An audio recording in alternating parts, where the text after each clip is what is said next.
कईच और शागुणा एक घन जंगलर पूरा मझिरे गोटे पोखरी थिला। सेथिरे गोटे कईच रहुथिला।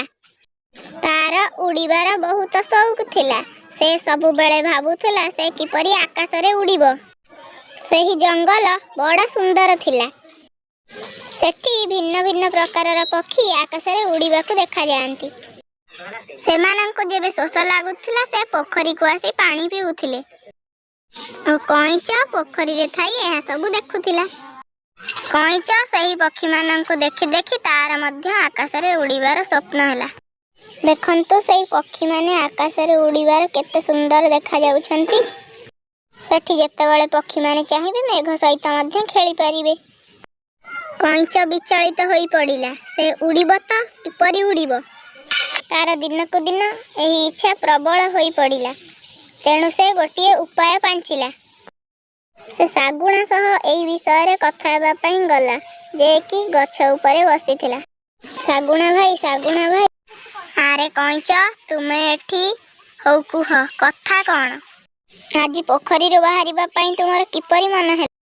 आरे शागुणा भाई एई जंगलर सबुठारु बलवान तुमे ओ सबुठारु उच्चरे उड़बी तुमे। हाँ कथाटी तो सत। कथा कौन।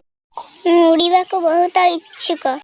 तुम उड़ीबा को काहेकि एते इच्छुक। मोर गोटे इच्छा अछि जहा कि तुमे पूर्ण करि परिबो।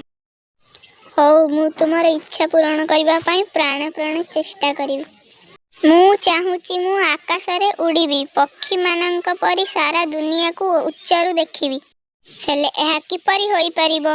उड़ीबा पई तो तुम पाखरे डेणा नाही। उड़ीबा पई तो डेणा दरकार। सेथि पई तो मु आपण पाख को आसीछि। आपण निज पंजारे मते जाबुडे धरी उच्चरे छाड़ी देबे। एही परि भाबे मु उड़ी परिबी आ सेही सुंदर दृश्य को देखि परिबी। हौ ठीक अछि। कईचर इच्छा को पूर्ण करिबा पई शागुणा निज पंजारे कईच को धरी आकाश को उड़ाई नेला। कईचर आकाश रे उड़ीबार इच्छा पूर्ण हैला। शागुणा भाई मते आउ टिके ऊपर को नै छाड़ी दियो। कईच शागुणा कथा मानिला नहीं। तेणु शागुणा टिके ऊपर को जाई कईच को छाड़ी देला। कईच तळे पड़िला। कईच पोखरी रे रहिला। Thanks for watching.